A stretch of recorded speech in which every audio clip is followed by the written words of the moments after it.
All right, guys. Ask a Felon back with another one for you. I'm going to go down a list and answer some questions. If you guys would hit that subscribe button. Help me reach my goal of 500 subscribers. Was your judge hard on you or was he lenient? Well, I guess that would have to depend on which time you're talking about. I'll try to go into detail about the very first time. Okay, the very first time I went in front of him, I had already been sitting in jail. I committed a burglary. That details are in another video, but I committed a burglary and I hid forever. Detectives came and questioned me. I admitted to it. They let me go. And then when I went to jail for another charge, they came and read me my warrant inside jail. Well, when I went to court, I'd already been in jail for 6 months sitting and waiting. People in jail kept telling me, oh, you was on drugs when you did it. They'll give you drug court. They'll give you drug court, drug court, drug court. So I kept hearing about drug court. So when I went in front of the judge the very first time, he gave me, he said, he'd give me a chance at drug court, and if I completed drug court, the charge would go away. Drug court's like a 3 year program. At least what they was trying to get me to do. It was like a 3 year program. It takes people approximately 3 years to complete it successfully because some people could probably get it done sooner, but in my case, I would have had to do work release and then I would have to do in-home detention while on drug court. But he gave me drug court the first time, and when I violated drug court, I went on the run for probably a year. I ended up turning myself in. No, actually, when I was in drug court, they put me in work release, and I ran from work release. And then when I finally got caught, he gave me another chance, and he told me he's going to try to let me get mental health court because I told him I couldn't do the drug court because my anxiety, and since you can't have no prescription drugs in drug court, that I couldn't get help with my anxiety. So he tried to give me mental health court. Mental health court wouldn't work. I wasn't able, for some reason, I wasn't able to get mental health court. So he released me again to try drug court for a second time. Well, that time I ran again, never went back. And then the next time I went in front of him, the judge asked me because I turned myself in this time, and the judge asked me where have I been all this time? I said I've been right here in town. He looked at the prosecutor and he asked the prosecutor, "Have you guys even looked for him?" Prosecutor was like, "Yes, Your Honor. We went to the address, blah blah blah." And the prosecutor must have knew the judge was getting ready to release me because he said, "Your Honor, you're crazy if you release this man today. He's ran twice, he'll run again. He's ran once, he'll run again." And the judge looked at me and he was like, "So you turned yourself in, huh? Why'd you do that?" I said, "Because I was tired of running. I can't live a no normal life without if I don't get this taken care of." And he's like, "You're going to prove one of us wrong today, and it better not be me." He was like, "Call me crazy, but I'm going to go ahead and release you." And he released me, but it was back to probation, like drug court, probation and drug court. 3 days later, I took off and never came back for 5 years. After 5 years, I finally got caught going to buy some heroin, is where I was heading. I didn't get to go buy it, so it might have been a blessing in disguise. And then the next time I went in front of him, yeah, he yelled at me and everything, gave me the full 20 years times two, 4 years times two. So I actually had like 48 year sentence he gave me. Luckily, my probation or my public defender was decent and actually approached the bench and was like, "Your Honor, can we give him the therapeutic community since he's a drug addict? And if he completes that program, let him get a modification." Judge agreed to it. He put that on my paperwork that once the defendant completes therapeutic community, they can file to the courts for a motion for modification. But he didn't check one single checkbox on it, so that the DOC had me down as doing the whole 40-year sentence. But for the overall part, yeah, he was pretty lenient. And once I reach more subscribers, so remember, guys, hit that subscribe button.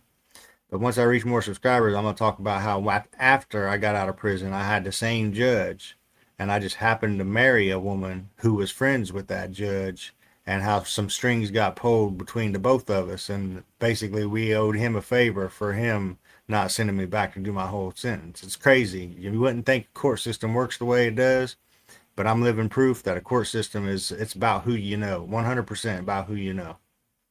Next question. Do relationships last when you're in prison? No, not from my experience and from what I've seen everybody else in prison. The relationships don't last. They might last for first 6 months to a year, but nobody wants to wait around on somebody in prison. I mean, that's just the truth about it. You can't be mad at somebody. Like, you can't be mad if your girlfriend went out and got with another guy. You messed up. You made the choice to go mess up. And now that you expected them to wait around on you, no, most of the time relationships don't. Even with your family, sometimes they fall off. They don't want to write letters. You know, they got life going on out there. They're not sitting inside a cell all day, so they got more to life to do. So you can't really expect them to, do your time with you is pretty much what you expect. You expect somebody to do the time with you, and that's just not right. I got to address something too, because some smartass in the comments got in there earlier and said something about, you think it's a joke? You stole from people and you don't regret it now? I don't know where this asshole got that information from, but there ain't been one video I've ever made a joke about. So to that asshole, fuck you. I just had to put that in there. I hope you're watching it too, little keyboard warrior. I ain't made one fucking light-hearted fucking scene out of it. There ain't been one thing I've done in here that don't show I ain't remorseful, motherfucker. So fuck you. How can people get out so early? Well, usually it used to be you could get 2 for 1. You could do time cuts and get it, or your credit was 2 for 1. Now they've changed the law not too long ago where you got to do 85% of your time. So now it's hard to get out of prison early. So that's another reason that it scares me that once you've been to prison and been in the court system, maybe it's because I've been on a run my whole life. I ran from misdemeanors and everything. As soon as I turned 18, I was a fugitive running from little petty shit. So I don't know if it's something that just sticks with you because you're used to it, but I always feel like any day they can come and get me for anything. Even be completely innocent, and they could just come and be like, well, we got blah blah.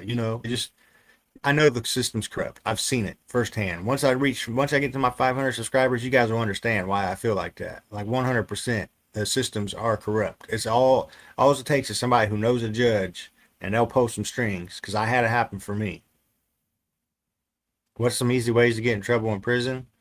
Getting high, for one. That'll get you in trouble with the inmates and with the guards. The inmates, if you don't pay them. The guards, when they come and do them random drug tests in the middle of the night, catch everybody off guard. They'll just pop up 3 o'clock in the morning, start pulling people out of their cells and giving them piss tests.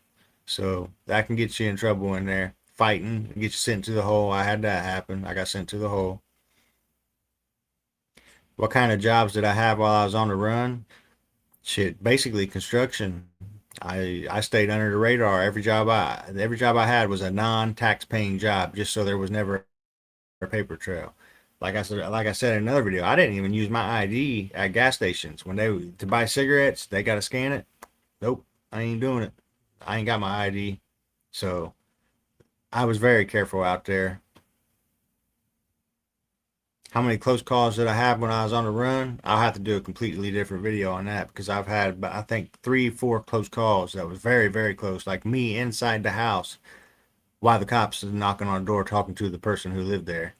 And then another one where I was talking to a cop and I gave him a fake name and he knew it was a fake name, but there wasn't a crime being committed. So he said, I know you gave me a fake name, but that's for a whole nother video. I'm not gonna give a spoiler on it and go into all of that. But with that being said, guys, remember, hit that like, comment, share, subscribe. It takes me a lot of time to make these videos, and I'm only at 59 subscribers. I got to reach 500 so I can start getting into the juicy details of very interesting things. Trust me, it's really, really interesting, and some of it's almost unbelievable.